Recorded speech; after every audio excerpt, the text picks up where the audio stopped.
बिस्मिल्लाहिर्रहमानिर्रहीम। अब हमने एनुअल 24 सप्ली 24 के पास पेपर के क्वेश्चंस कर लिए। अब हम रिमेनिंग जो हमारे क्वेश्चन है कैलेंडर मोड के हम वो करने लगे हैं। क्वेश्चन नंबर 5 में हमारे पास है कि आप मैनेज कैसे करोगे एक जो पेशेंट जो कि ट्रैक्शन करवा रहा है और उसके सिम्टम्स एग्जेबरेट हो गया। तो पहले हमने बताया वैसे कि ये बहुत ज़्यादा रेयर है कि ट्रैक्शन करवाते हुए किसी बंदे के सिम्टम्स एग्जेबरेट यानी कि वर्सन हो। तो हम इसको कैसे ट्रीट करेंगे। हमारे पास ABCD होता है ना, तो ये AACD है। ए से आपने क्या करना होता है, अल्टर करनी होती है अपनी ट्रैक्शन जॉइंट की पोजीशन को, और फिर अल्टर करना होता है अपने ट्रैक्शन की फोर्स को। सॉरी, पहले मैं एडजस्ट करते हो जॉइंट की पोजीशन को, फिर आप अल्टर करते हो ट्रैक्शन की फोर्स को, सी से आप करेक्ट करते हो अंडरलाइंग पोजिशनल फॉल्ट को। करेक्ट करने के बाद हम डिसकंटिन्यू कर देते हैं ट्रैक्शन की ट्रीटमेंट को, ट्रैक्शन ट्रीटमेंट डिसकंटिन्यू कर देते हैं। सबसे पहले पोजीशन ठीक करनी है। पोजीशन ठीक करने के लिए आप मॉनिटर करते हो एक्चुअल रेस्टिंग पोजीशन कौन सी है, उसको 3 डायमेंशनल प्लेन के अंदर जो 3 डायमेंशनल प्लेन है उसके अंदर मूव वगैरह करके आप उसकी एक एक्चुअल रेस्टिंग पोजीशन निकाल लेते हो। अल्टर करते हो ट्रैक्शन फोर्स को। इसको फोर्स को आप कैसे अल्टर करते हो, आप ये कहते हो जनाब जो हीलिंग प्रोसेस होता है, हीलिंग प्रोसेस के दौरान जो टिश्यू हील हो रहा होता है वो टॉलरेट कर सकता है ओनली मिनिमल फोर्सेस। तो आपकी फोर्स कम होनी चाहिए, आपने शायद ज़्यादा फोर्स लगाई है, उसको ठीक करो, डिक्रीज करो। दूसरा करेक्ट करते हो अंडरलाइंग पोजीशन फोल्ड को। अब पोजीशनल फोल्ड हाइपो या हाइपरमोबाइल दोनों की वजह से हो सकता है। हाइपो में या हिलता नहीं है, हाइपर के अंदर बहुत ज़्यादा हिलता है। जब वो बहुत ज़्यादा हिलता है तो वो किसी ऐसी पोजीशन में जाके एबनॉर्मल पोजीशन में जाके स्टक हो जाता है। हाइपरमोबाइल वाला अनयूजुअल जॉइंट पोजीशन में जाके क्या हो जाता है, स्टक हो जाता है। तो हमने उसको वहाँ से हटाना होता है। अगर माइनर पोजीशन फोल्ड होता है तो ग्रेड 2 की ट्रैक्शन मोबिलाइजेशन काफ़ी होती है, वर्ड ट्रैक्शन मोबिलाइजेशन पे फोकस करो। और अगर ज़्यादा होता है पोजीशन फोल्ड ज़्यादा ख़राब होता है तो आपको ग्रेड 3 की पहले स्ट्रेच मोबिलाइजेशन करनी पड़ती है। वो क्या थी, ट्रैक्शन मोबिलाइजेशन, ये क्या स्ट्रेच ग्लाइड मोबिलाइजेशन मैनिपुलेशन करनी पड़ती है। ठीक हो गया। नेक्स्ट हमारे पास आता है डिसकंटिन्यू कर दो ट्रीटमेंट। अगर हम कहते हैं कुछ केसेस के अंदर एक्यूट सॉफ्ट टिश्यू लेजन्स होती हैं, जब एक्यूट लेजन्स होती हैं जैसे अभी हमने कहा हीलिंग टिश्यू हो रहा होता है तो वो बर्दाश्त नहीं कर सकता। अगर फॉरेन इंजरी भी है जैसे लिगामेंट स्ट्रेन होता है तब आपकी डायरेक्शन वहाँ पे कॉन्ट्राइंडिकेटेड होती है, वहाँ आपने किसी फॉर्म ऑफ स्ट्रेच नहीं करना होता इंजर टिश्यूज़ को। तो इसके लिए आप क्या करते हो, जब तक आप इस ट्रीटमेंट को पोस्टपोन कर देते हो जब तक वो हीलिंग नहीं हो जाती। उसके अलावा स्ट्रेच ट्रैक्शन ट्रीटमेंट जो होता है वो कॉन्ट्रा इंडिकेटेड होता है उन केसेस के अंदर जहाँ पे हमने बोला कि हाइपरमोबाइल जॉइंट है और वहाँ पे आप लॉकिंग नहीं कर सकते, तो वहाँ पे आप ट्रैक्शन वगैरह नहीं दोगे। Hypermobile joint which can not be adequately lock to prevent pain during treatment, तब भी आप नहीं दोगे क्योंकि हाइपरमोबाइल खुद भी मूव करता है, आसपास वाले मूव करते हैं, तो हाइपरमोबाइल वगैरह तो कोई नहीं, आप नहीं लगाओगे, डिसकंटिन्यू कर दोगे। हाइपरमोबाइल के केस में, एक्यूट सॉफ्ट टिश्यू लेजन के केस में, तो ये हमारा AACD हो गया। इसे हमने एडजस्ट किया, ए से हमने अल्टर किया, फोर्स को C से करेक्ट किया और D से डिसकंटिन्यू कर दिया ट्रीटमेंट ऑफ ट्रैक्शन को। नेक्स्ट हमारे पास क्वेश्चन कौन सा आता है, नेक्स्ट क्वेश्चन नंबर 18 है, जो कि हमारे पास एक सिनेरियो गिवन है कि बंदे को क्या है, लो बैक पेन है, मॉर्निंग स्टिफनेस है 5 मिनट के लिए, और उसकी जब वो कहीं बैठ के उठता है तब उसे स्टिफनेस वगैरह काफ़ी ज़्यादा फील होती है, तो और वो जब वो चल रहा होता है तब उसको दर्द होता है, तो उसे हर आधे घंटे बाद चलने के बाद उसको बैठना लाजमी पड़ता है। और इलियक रेस्ट में सैक्रल में पेन है, मॉर्निंग स्टिफनेस भी है, बैक उसकी ट्विस्टिंग में करता है तब भी उसको दर्द आता है। एक्सरे वगैरह पे हमें लाइट वेयर एंड टियर आया है, तो हमसे केल्टन बॉन्ड और मोलिगन दोनों से लिहाज से उसका ट्रीटमेंट पूछा हुआ है। तो सबसे पहले हम केल्टन बॉन्ड के लिहाज से बताते हैं। केल्टन बॉन्ड में सबसे पहले स्टार्टिंग पोजीशन हमने ये कहा कि आप उसको उल्टा लेटा दो, पेशेंट को प्रोन लेटा दो और क्वेश्चन दे दो उसके स्टमक के नीचे, और ये देखना है कि ताकि लंबर रेस्टिंग अपनी रेस्टिंग पोजीशन में लाए, लेकिन वो पेट के नीचे होना चाहिए, पेल्विस के नीचे ना आ जाए, वरना हमने पेल्विस को देखना है तो वो काम नहीं होगा। तो हमने थेरेपिस्ट का एक हाथ तो जो स्टेबलाइजिंग हैंड है वो उसके सैक्रम के ऊपर रख देना है, ठीक है। और दूसरा हमने क्या किया, हमारा जो मूविंग हैंड है उससे हमने उसकी इलियक क्रेस्ट को उठाना है, राइट पेल्विस को उठाया, तो राइट पेल्विस को ऊपर की तरफ यूँ करके मूव करना है। प्रोसीजर ये है कि पहले आपने ग्रेड 1 की ऑसिलेटरी देनी है, ग्रेड 2 में आपने क्वान्टिटी और क्वालिटी जो है एंड फील की उसको असेस करना है ग्रेड 2 देते हुए, और इस केस में आपने स्टेबलाइज रखना है उल्टे हाथ से, आपको जो लेफ्ट हैंड थेरेपिस्ट के उस पर ठहरा हुआ है, ठीक है। तो आप ठहरे उसके लेफ्ट साइड से हो, ठीक है, लेफ्ट साइड से ठहरे हो, लेफ्ट हैंड आपने उसके सैक्रम पे रखा, राइट साइड को ऊपर उठाया, इसी तरह फिर आप यही चीज़ उसके दूसरी तरफ भी करोगे। अब ट्रीटमेंट इसमें दूसरी तरफ हम शायद नहीं करेंगे क्योंकि इसने पीछे शायद बताया हुआ था कि उसको लेफ्ट एरिया इन्वॉल्व है, तो उसने राइट साइड को मूव किया। ओके, ये वाली चीज़ देख लेना। यहाँ पे नेक्स्ट मोलिगन का ट्रीटमेंट, मोलिगन में भी उसको उल्टा लेटाया हुआ है और उसने कहा है कि मैं अपने क्या करूँगा, थिनार एमिनेंस ऑफ राइट हैंड, जो मेरे राइट हैंड की जो थंब वाली जगह होती है ना उसको थिनार एमिनेंस कहते हैं, उसको slightly protruding posterior border of right ilium जो है उससे मैं क्या करूँगा, पुश अवे करूँगा आई थिंक बाहर की तरफ, और इस दौरान मुझे कोई पेन नहीं होगा। और मैं फिर उसको पेशेंट को कहूँगा अब आप साथ साथ क्या करो, पैसिव एक्सटेंशन करो, जैसे मैकेंजी में हम लोग करते होते हैं, उस दौरान उसे कोई पेन नहीं होता, हम इसे 10 बार रिपीट करते हैं, 3 सेट्स देते हैं 10-10 रेपिटेशन के। तो हम बस क्या करें, अपने राइट हैंड की थिनार एमिनेंस से उसके राइट एलियम को पुश अवे करते हैं, मेरे ख्याल से लेटरली पुश करते हैं, ऐसे ही होगा, बाहर की तरफ लेटरली पुश करते हैं, मीडियल टू लेटरली। तो और उसकी स्टैंड भी करते हैं लेफ्ट साइड के ऊपर क्योंकि उसने लेफ्ट को इंडिकेट किया था पेन के लिए। ओके, नेक्स्ट क्वेश्चन हम करते हैं। नेक्स्ट क्वेश्चन हमारे पास क्वेश्चन नंबर 18 है। 18 के अंदर हमें सबसे पहले पूछा भाई न्यूट्रिशन और काउंटर न्यूट्रिशन क्या होता है। न्यूट्रिशन जो होती है ये NU होता है, ठीक है, NUTI होता है, ये NO नहीं होता। न्यूट्रिशन क्या होती है, जो हमारे पास बेस होती है ना सैक्रम की, अगर वो वेंट्रल और नीचे की तरफ यानी कोडल मूव करती है उसे न्यूट्रिशन कहते हैं। काउंटर न्यूट्रिशन होती है अगर सैक्रल बेस ऑपोजिट इसी का मूव करे, यानी कि वेंट्रल के बजाय डोर्सल चले, कोडल के बजाय क्रेनियल चला जाए, डोर्सल क्रेनियल डायरेक्शन में जाती है, इसे काउंटर न्यूट्रिशन कहते हैं। अब वो कहते हैं जो सैक्रल पोजिशनल फोल्ड होता है ना उसके अंदर SIJ जॉइंट इन्वॉल्व होता है without movement of innominate move नहीं करती, सिर्फ सैक्रल जो होती है वो अपनी जगह से इस तरह से हिल जाती है। तो इस वजह से आपको therefore there is no associated dysfunction और symptoms at the symphysis pubis. Symphysis pubis के ऊपर इसका कोई डिसफंक्शन फील नहीं होता। One time of sacral positional fault is called sacral ventralization या कोडलाइजेशन। आगे की तरफ आ जाए वेंट्रलाइजेशन, पीछे की तरफ चली जाए तो कोडलाइजेशन होता है, ठीक है। और कॉमनली बल्कि वेंट्रल और कोडलाइजेशन एक साथ ही होते हैं, ठीक है। तो उसका सैक्रल पोजीशन फॉल्ट है, वेंट्रल एंड कोडलाइजेशन दोनों मिला के। Commonly occurs at the fall of eastern डिब्रोसिटी with a full right eastern डिब्रोसिटी। फोर्सेस वो फोर्स करती है L5 को कि वो पुश करता है सैक्रम को into the right lateral flexion and left rotation. This results in ventral codal movement of the sacral joint surface. हमने क्या किया, हमने कहा कि एक बंदा जो गिरा है राइट ईस्टर्न डिब्रोसिटी पे, राइट साइड वाली जो ईस्टर्न डिब्रोसिटी है वहाँ उसके ऊपर उसको चोट लगी है।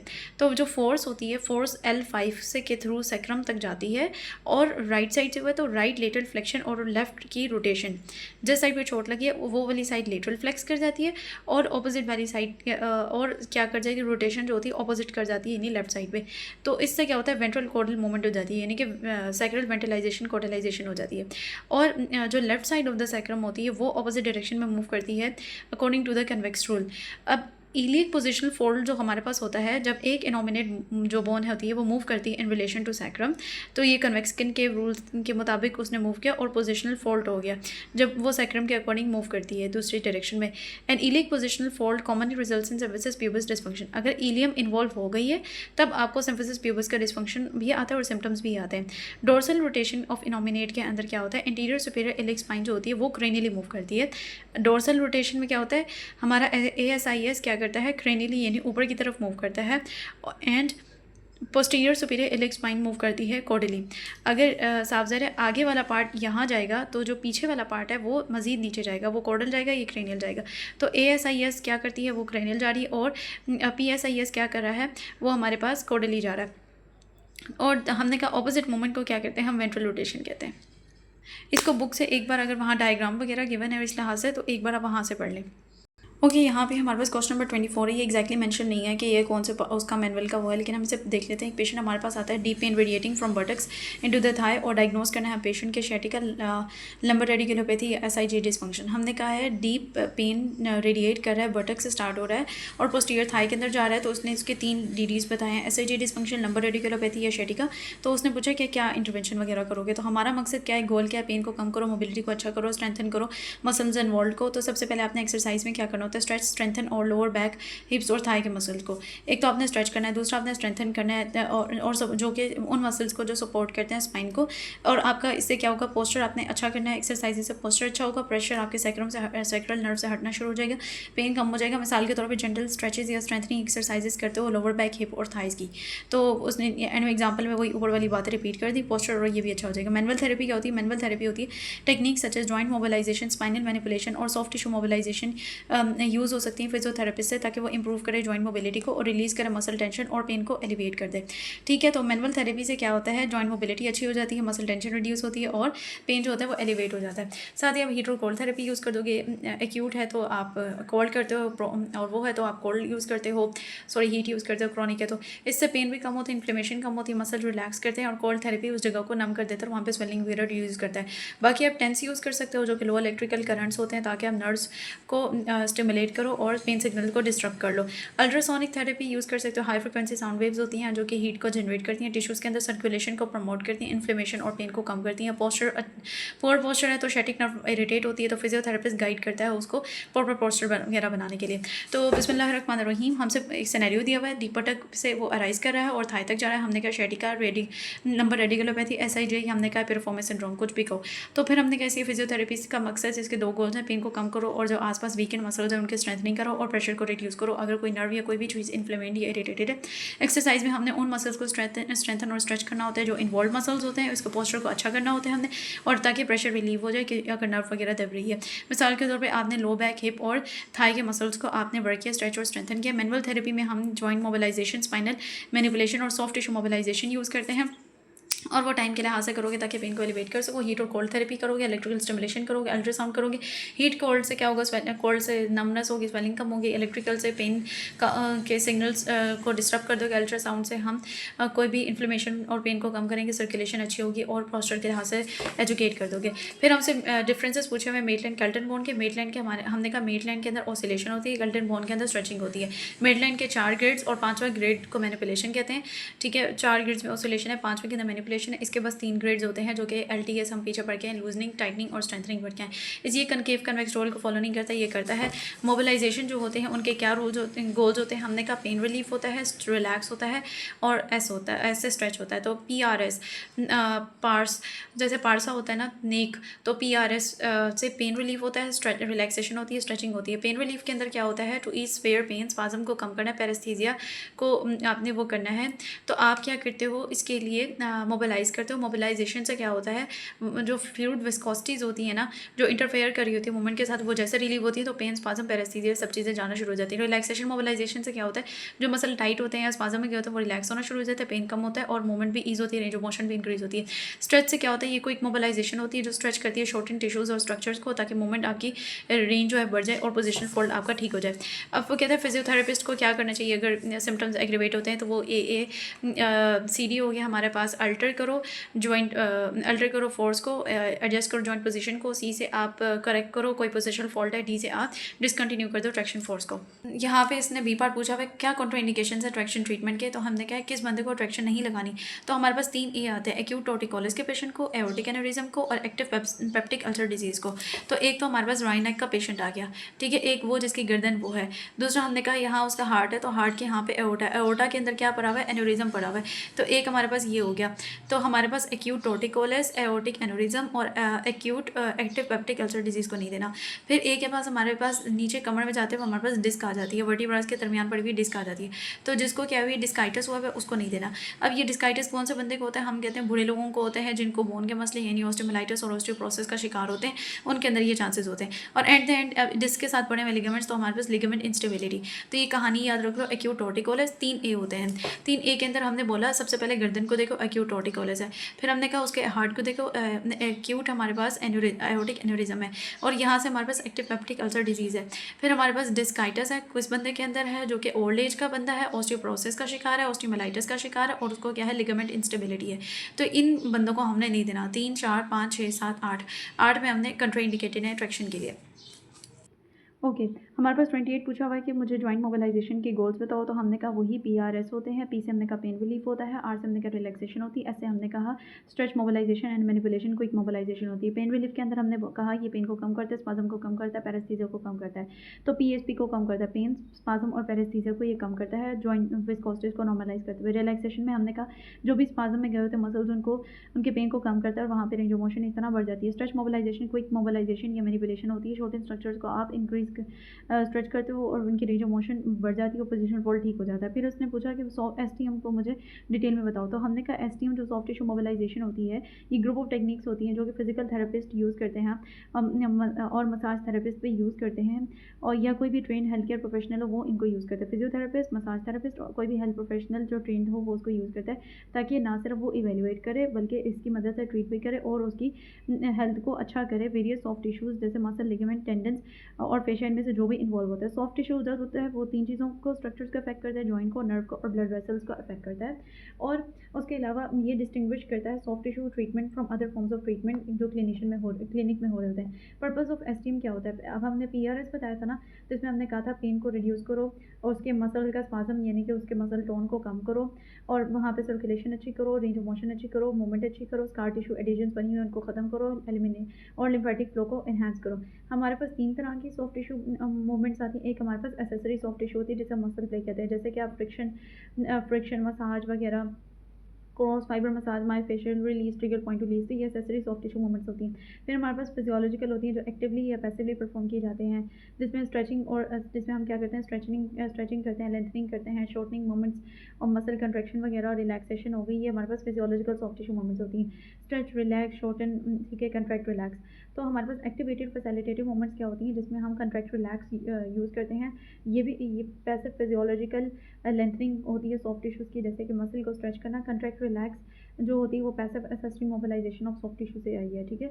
नेक्स्ट हमारे पास प्रिकॉशन और कॉन्ट्राइंडिकेशन जिनका ख्याल रखना है। एक तो ये कि हमने उन एरियाज़ पे नहीं करना जहाँ पे ब्लड क्लॉट्स बने हुए हैं, तो मोबिलाइजेशन जो होगी वो डिसलॉज कर देगी क्लॉट को, ये क्लॉट किसी पल्मोनरी एम्बोलिज्म या डीवीटी या किसी भी आर्टरी के अंदर लॉज करके वहाँ पे इवन स्ट्रोक वगैरह भी कॉज कर सकता है। तो जहाँ पे ब्लड क्लॉट्स हैं उन जगहों पे हमने स्ट्रेच वगैरह नहीं करना, ट्यूमर के रीजन पे नहीं करना क्योंकि ट्यूमर एग्रेवेट हो जाता है, और जहाँ कोई रीजन इंजरी हुई हो क्योंकि वो हीलिंग टिश्यू होती है वो भी इतने इन्फ्लेम्ड होता है कि वहाँ पे आपने स्ट्रेच अप्लाई या स्टीम नहीं करना।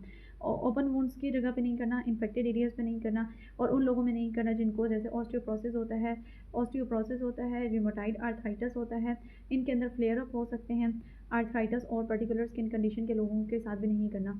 तो हमने 5 लोगों को हाथ नहीं लगाना, एक वो जिनके ब्लड क्लॉट्स हैं, एक वो जिनको ट्यूमर्स हैं, एक वो जिनके अभी ताज़ी इंजरी हुई है, एक वो जिनको वूंड खुला हुआ है, इंजरी हुई है तो वूंड होगा और इन्फेक्टेड भी हो सकता है, और वो जिनको बीमारियाँ हैं अंदर ऑटोइम्यून जैसे ऑस्टियोआर्थराइटिस और rheumatoid arthritis, flare up skin condition हो सकती हैं। ओके, नेक्स्ट हमारे पास क्या होता है, क्वेश्चन नंबर 33 होता है। क्वेश्चन नंबर 33 में हमारे पास एक सिनेरियो है कि 46 से ओल्ड फीमेल हमारे पास फिजिकल थेरेपी डिपार्टमेंट के पास अंदर आई है, और उसे क्या है, लोअर बैक का पेन है जो रेडिएट कर रहा है, उसे लेग के ऊपर एग्जामिनेशन के दौरान हमें ये बात पता चली है, और उसको 50% लंबर रेंज ऑफ मूवमेंट जो है वो रिड्यूस हो चुकी है। पैल्पेशन पे हमें टेंडरनेस मिली, और उसको कोई history of injury, weight lifting वगैरह उसने नहीं की, और उसकी जो जॉइंट प्लेन मूवमेंट्स वगैरह वो बिल्कुल नॉर्मल है। तो हमारा डायग्नोसिस किया, हमने डायग्नोस किया कि उसको डिस्क हर्निएशन हुई है जिसकी वजह से लंबर रेडिकुलोपैथी हो रही है। तो आप कंट्रैक्टाइल को नॉन कंट्रैक्टाइल से कैसे डिफरेंशिएट करोगे? नॉन कंट्रैक्टाइल कहते हैं कि जो कंट्रैक्ट नहीं करते, मतलब कि जॉइंट्स का मसला, बोन्स का मसला होता है। कंट्रैक्टाइल यानी कि जो कंट्रैक्ट करते हैं, यानी मसल्स का मसला होता है।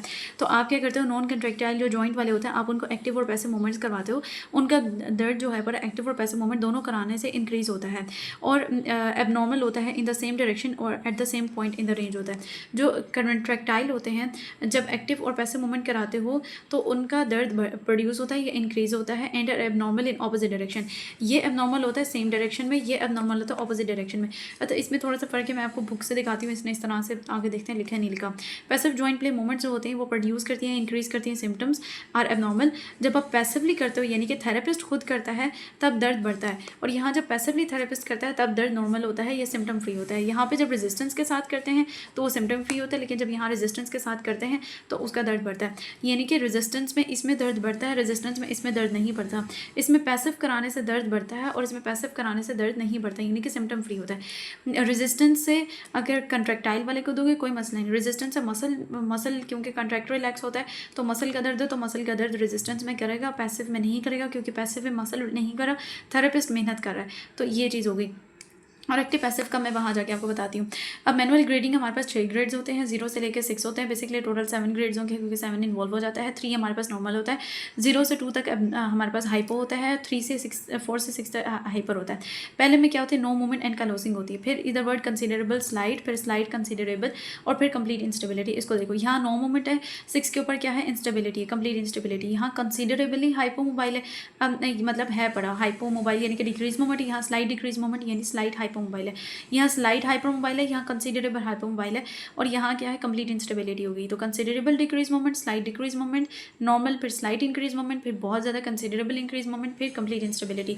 अब joint can be both hypermobile in one direction और hypermobile in other direction.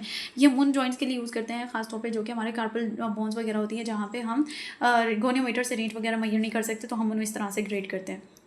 Okay, इस क्वेश्चन का भी ऐसा मेंशन नहीं है, लेकिन हम इसे करते जा रहे हैं। एक क्वेश्चन हमारे पास ये सिनेरियो है, पेन डिस्कम्फर्ट के साथ आया, स्पाइनल मूवमेंट्स के साथ, मूवमेंट्स डाउन 70%। ही explains his sign and symptom during the drug history and subjective examination के दौरान हमें पता चला इसको दर्द है, जो कि integration of sine and symptoms और थेरेटिक नॉलेज को जब मतलब कंबाइन करके किए इन view of the above symmetry. मुझे ये सारी टर्म्स बताओ। तो असल में डेफिनेशन पूछना चाह रहा है, रेडिकुलर पेन क्या होता है, थ्रू रेंज पेन क्या होता है, एंड रेंज पेन क्या होता है, नेचर ऑफ डिसऑर्डर क्या होता है। तो इनकी सबकी डेफिनेशन हमारे पास लिखी हुई है। सबसे पहले रेडिकुलर पेन वो होता है जो रेडिएट करता है। Pain radiated along the dermatome of the nerve due to inflammation और other irritation of the nerve root and its connection to the spinal column. ठीक है, रेडिएट कर रहा है, स्पाइनल कॉलम से स्टार्ट हो रहा है, वो जो जहाँ जहाँ वो सप्लाई करता है आपकी स्किन को, ये जिस एरिया को सप्लाई करता है तो वहाँ आपको पेन के सिम्टम्स देता है। और ये क्यों हो रहा है? क्योंकि वो इन्फ्लेम्ड है किसी भी जगह पे, इरिटेटेड है या इन्फ्लेम्ड है आपकी नर्व रूट। खासतौर पे कहाँ से आ रही है? स्पाइनल कॉलम से आ रही है। थ्रू रेंज पेन क्या होता है कि यानी कि एक खास मोमेंट में बंदे को दर्द आता है और ये पेन होता है through out the range of that moment, यानी कि पूरा आर्क में, मिड रेंज में, इनर रेंज, मिड रेंज और आउटर रेंज सारे में पेन आता है। एंड रेंज पेन होता है कि शुरू तो उसका बिल्कुल ठीक रहता है, लेकिन एंड रेंज पे जैसे ही उसकी एंड रेंज आती है सर्टेन मोमेंट की, जैसे फ्लेक्शन करते हुए बाजू के, तो एंड रेंज पे जाकर उसको दर्द आना शुरू हो जाता है। बाकी रिमेनिंग रेंज होती है वो क्या होती है? पेन फ्री होती है। नेचर ऑफ डिसऑर्डर क्या होता है? नेचर ऑफ डिसऑर्डर का मतलब है यानी कि वो फंडामेंटल कैरेक्टरिस्टिक्स या वो फीचर्स जो डिफाइन करते हैं स्पेसिफिक मेडिकल कंडीशन और इलनेस को। फिर हमारे पास क्या होता है? मैनिपुलेशन और मोबिलाइजेशन। मोबिलाइजेशन और मैनिपुलेशन क्या होता है? मैनिपुलेशन जो होती है वो पैसिव जॉइंट मूवमेंट होती है for increasing range of motion और डिक्रीजिंग द पेन। फोर्स जो होती है वो लाइट इनफ होती है that the patient can stop the movement. Manipulation जो होती है passive joint movement for increasing range of motion, a sudden forceful thrust that is beyond the patient's control. Mobilization क्या होती है? पैसिव जॉइंट मूवमेंट जिससे क्या होती है आपकी रेंज ऑफ मोशन बढ़ती है, दर्द कम होता है, फोर्स इसमें बहुत कम होती है, लाइट होती है कि पेशेंट उसको खुद भी रोक सकता है। मैनिपुलेशन बड़ी तेज़ी से होती है, पेशेंट के कंट्रोल में नहीं होती।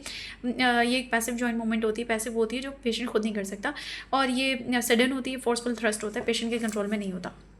ओके, नेक्स्ट हमारा लास्ट क्वेश्चन है, that is question number 64। Question number 64 के अंदर हमसे बताया हुआ है कि जनाब एक सिनेरियो दी हुआ है, उसमें बताया हुआ है हिज रेजिस्टेड मोमेंट टेस्ट उसका प्रोड्यूस किया, परफॉर्म किया गया, तो सिम्टम्स जो है वो पेनफुल और वीक रिस्पॉन्स। अब पेनफुल और वीक जो होते हैं ना वो हमारे पास सेकंड ग्रेड होता है। रेजिस्टेंस का कैरेक्टर क्या अकॉर्डिंग ये ग्रेड है, P S, P W, P W, P S. P से पहले पेनफुल और स्ट्रॉन्ग, पेनफुल और वीक, फिर हम कहते हैं पेनलेस और वीक, फिर पेनलेस और स्ट्रॉन्ग।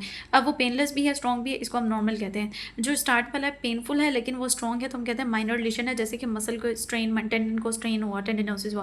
पेनफुल और वीक कहते हैं मेजर लीजन ऑफ मसल और टेंडन, जैसे पार्शियल टीयर हो गया। पेनलेस और वीक कहते हैं न्यूरोलॉजिकल लीजन या complete rupture of muscle tendon हो गया, और ये हमारे पास नॉर्मल होता है। क्या कॉन्ट्रा इंडिकेशंस होती हैं ग्रेड 3 की? ग्रेड 3 की होती हैं जब हाइपोमोबाइल जॉइंट हो। हाइपोमोबाइल का मतलब होता है एक तो डिक्रीज जॉइंट प्ले हो, हार्ड और non elastic and feel. Hyper होता है जिसकी इंक्रीज जॉइंट प्ले होता है, वेरी सॉफ्ट और इलास्टिक एंड फील होती है। मसल का स्पाज्म है या पॉजिटिव स्क्रीनिंग टेस्ट है, यानी कि पेन उसका कंप्रेशन टेस्ट से बढ़ रहा है। तो ये हमारे पास क्या है? Specific contraindication to grade 3 stretch mobilisation.